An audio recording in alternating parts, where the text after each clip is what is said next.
Greetings, I'm glad you're here. Welcome to the Godly Playroom here at Christ Lutheran Church. And I have a story for you again. I wonder, do you feel ready? Yes, watch. This is a piece of the desert. The desert is such an important part of Bible stories that we have to have a little piece of it here in our classroom and carry it around with us. The desert is a wild and changing place. It's never the same place twice because it's always blowing the sand from the mountains down into the valleys and from the valleys up into the mountains, always moving and always changing. It's easy to get lost in the desert. Sometimes it's hard to find your way because things are changing so much. After the waters of the flood began to recede, and the waters of the earth began to pool together in great oceans and lakes and rivers, people began to make their home by the edge of the rivers because it brought life.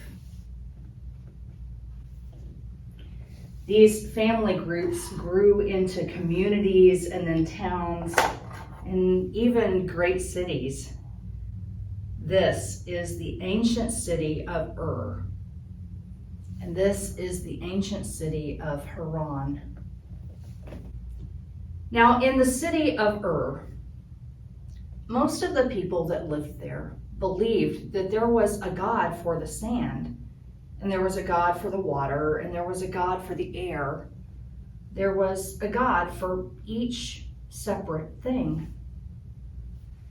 But in that city, there was one family who believed that somehow all of God could be in all things at one time. They didn't know that was true. They just believed and wondered if it might be true. Now, Abram was a part of that family, and he was married to his wife, Sarai.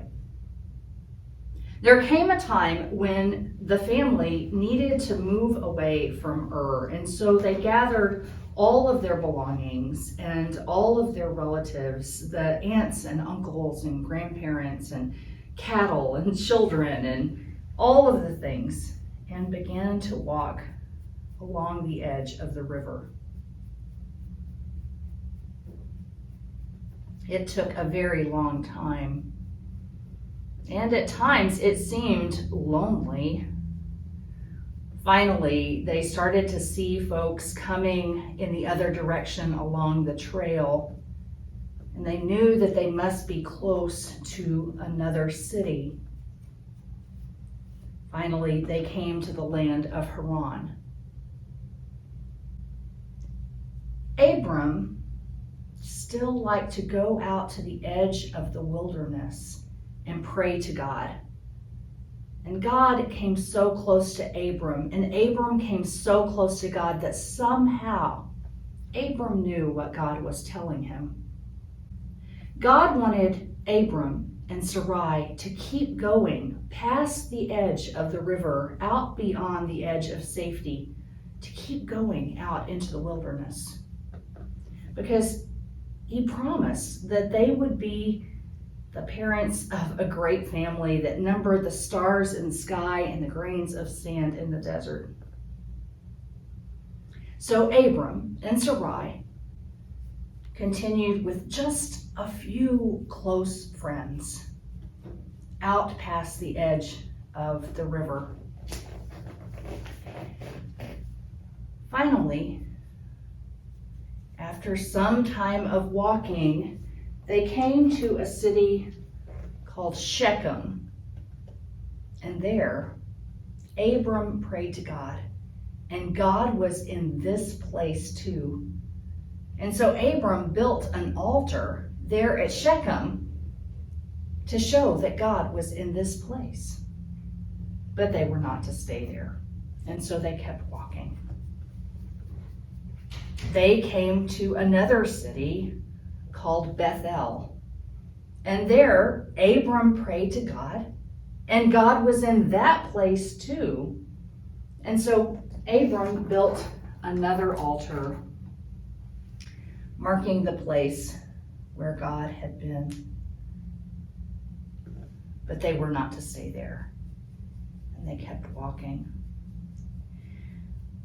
Finally, they came to the land of Hebron, and they pitched their tent for the last time under the oaks at Mamre. Now, Abram would still go out into the desert and pray. And another time, Abram came so close to God, and God came so close to Abram that somehow Abram knew what God was telling him.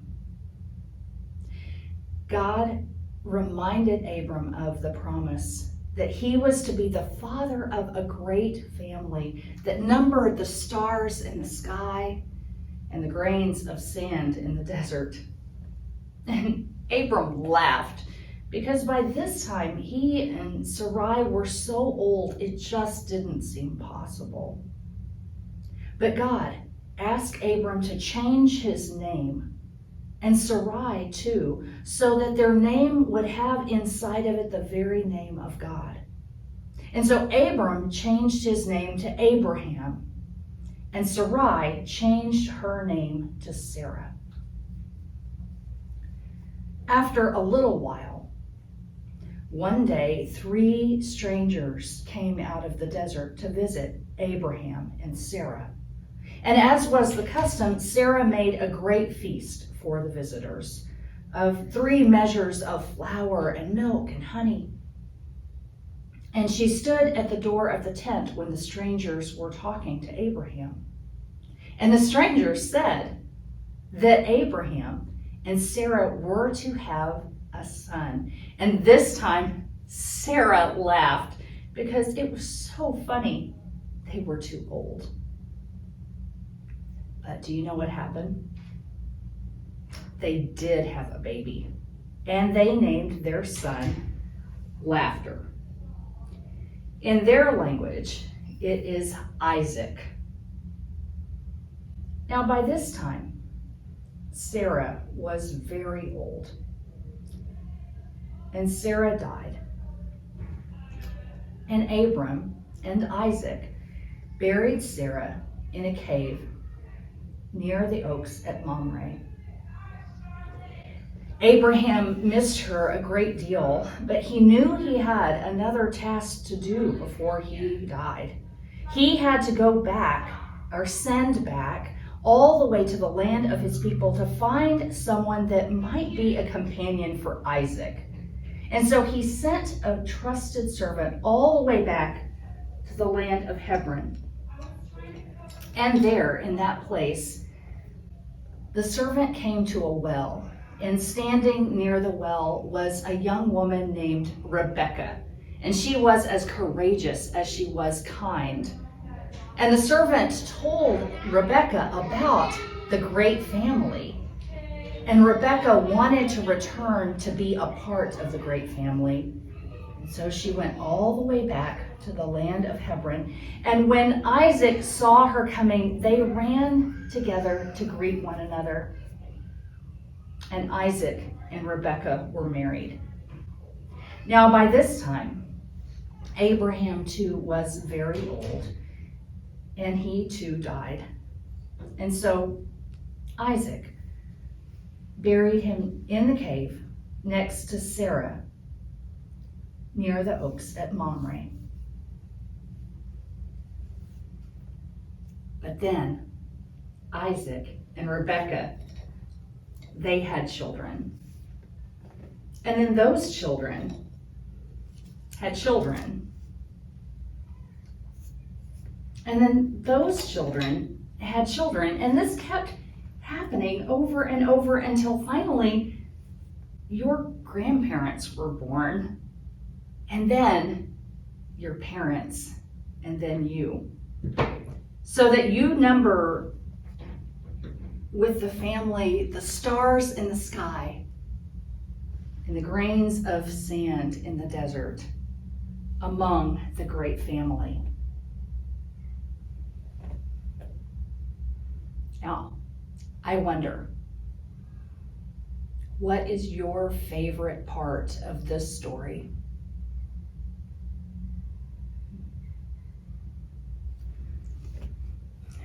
I wonder what the most important thing is about this story.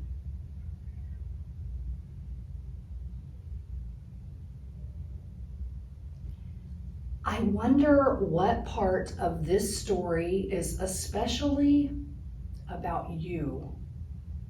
What part of this story is yours?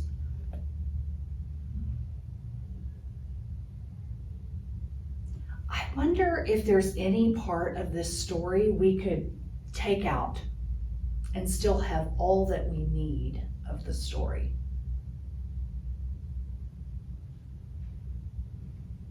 I invite you today to pause the video as needed and visit with those folks that are watching this video with you. Maybe it's parents or grandparents or siblings.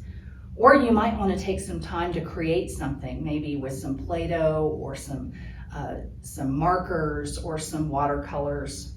I invite you to think more about this story about the great family.